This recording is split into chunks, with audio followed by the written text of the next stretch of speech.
Hello friends, good morning. তোমরা সকলে কেমন আছো? আশা করছি তোমরা সকলে বেশ ভালো রয়েছো। আমি ঈশা বৈভব লাইফস্টাইলে তোমাদের সকলকে জানাই অনেক ভালোবাসা। আজকের ভিডিওটা একদম আর্লি মর্নিং থেকে শুরু করে দিয়েছি। এখন বাজে 6:30টার মতো। এখন থেকে আমি আমার আজকের ব্লগটি শুরু করছি। আশা করি একটু হলেও আমার ভিডিওটি তোমাদের ভালো লাগবে। তোমাদের সকলকে অনুরোধ করব ভিডিওটি স্কিপ না করে পুরোটাই দেখবে। ঘুম থেকে উঠে আমার প্রথম কাজ হচ্ছে ঘরের জানালা দরজাগুলো খোলা। ঘরের জানালা দরজা খুলে বাইরে বেরিয়ে একটু ঠাকুর প্রণাম করে নিলাম।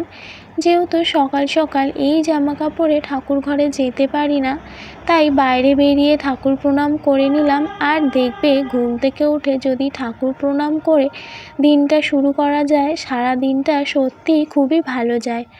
তারপর ঘরগুলো ঝাড় দিয়ে নিচ্ছি। প্রতিটা গৃহিণীরই এই কাজটা থাকে, ঘুম থেকে উঠে বাসি ঘরগুলো ঝাড় দেওয়ার।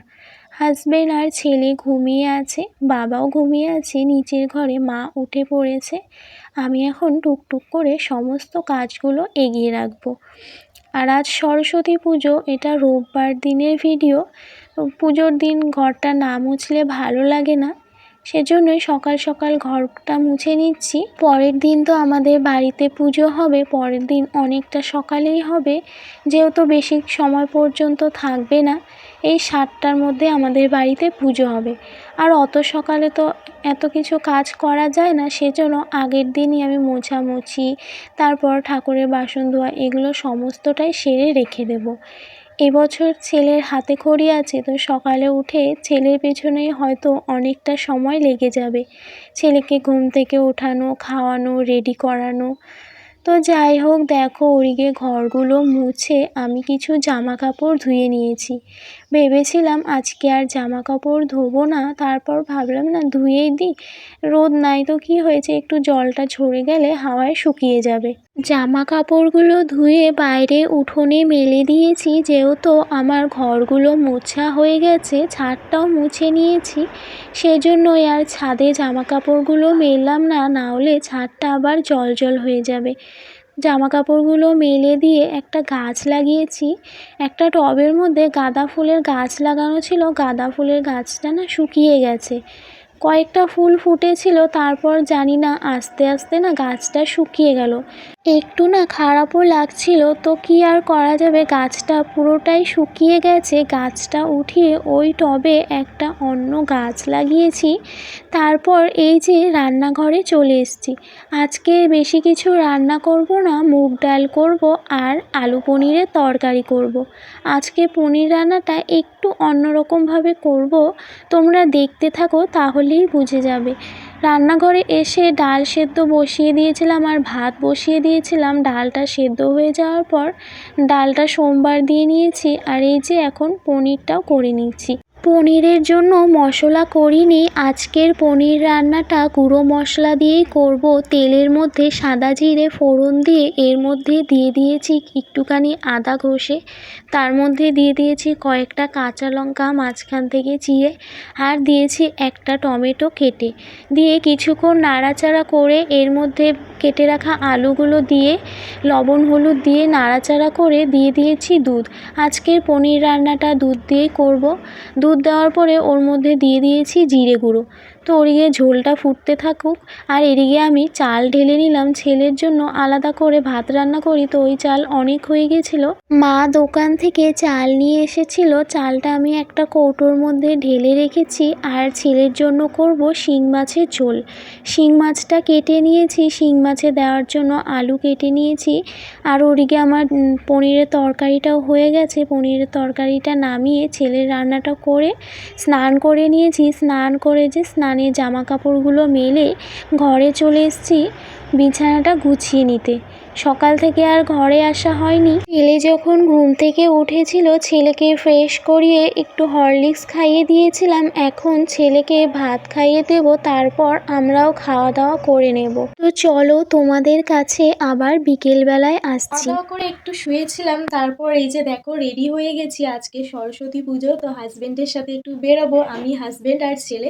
পুজোর দিন না বাড়িতে থাকতে একদমই ভালো লাগে না, যেহেতু আজকে রবিবার, তো ওরও ছুটি ছিল। ভাবলাম যে চলো একটু ঘুরে আসি, বাড়ির সামনে থেকে ঘুরে আসবো। এখনই 4:30টার মতো বাজে। তো চলো তোমাদেরকে একবার পুরো লুকটা দেখিয়ে দিচ্ছি, তারপর কোথায় যাচ্ছি না যাচ্ছি সবটাই তোমাদের সাথে শেয়ার করব।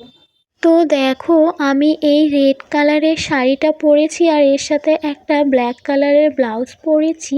হাজবেন্ডকে বলেছিলাম একটু ভিডিওটা করে দাও। আমরা বেরিয়ে পড়েছি। প্রথমেই চলে এসেছি শিলিগুড়ি বয়েজ স্কুলে, আর এখানে এসে দেখছি যে পুজো তো হয়ই নাই, দুদিন পড়েছে। এখানে হয়তো পরের দিন পুজো হবে। কি বলো?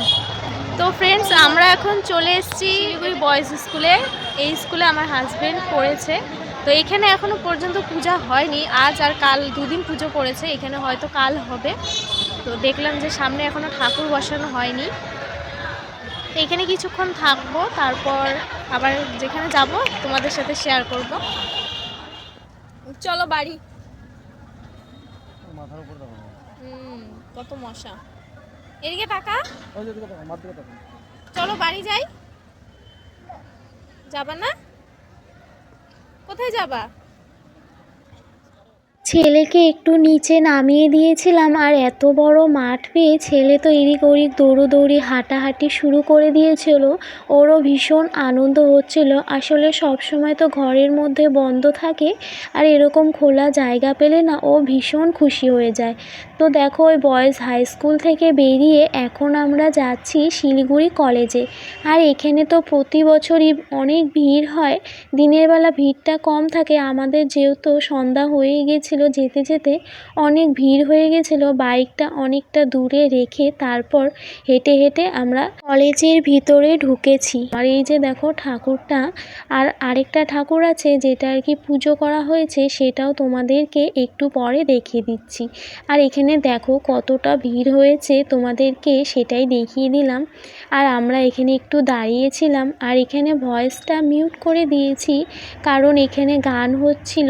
এখানে কিছুক্ষণ থাকবো, তারপর বাড়ি চলে যাব। বেশি রাত করব না, বেশি রাত করলে না ভিড়টা আরও বেশি হয়ে যাবে, সেজন্যই। আর এই যে দেখো বললাম না যে ঠাকুরটা পুজো করা হয়েছে, সেটা তোমাদের দেখিয়ে দেব।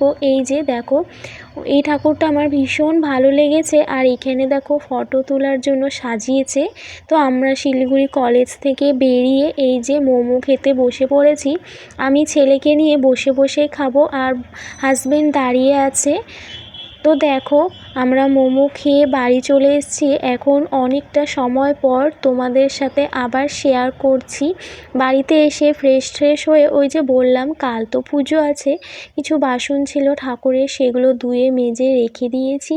তারপর এখন রাতের বেলা এই যে বিরিয়ানি নিয়ে এসেছিলাম আসার সময়, সেটা গরম করে নিচ্ছি। ঠান্ডা ঠান্ডা না খেতে একদমই ভালো লাগে না, গরম করতে কড়াইয়ে ঢেলেছি আর কড়াইয়ে দেখি লেগে লেগে যাচ্ছে। তো যাই হোক এভাবেই আমি হালকা করে গরম করে নেব। আর দুটো প্লেটের মধ্যে নিয়ে নিয়েছি।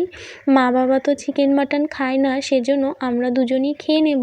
মা বাবার জন্য এগ রোল নিয়ে এসেছিলাম। আজকের ভিডিওটা এতটাই। তোমাদের যদি ভালো লেগে থাকে অবশ্যই লাইক কমেন্ট শেয়ার করবে। আর যারা যারা আমার চ্যানেলটি এখনও সাবস্ক্রাইব করোনি প্লিজ চ্যানেলটি সাবস্ক্রাইব করে আমার পাশে থেকো।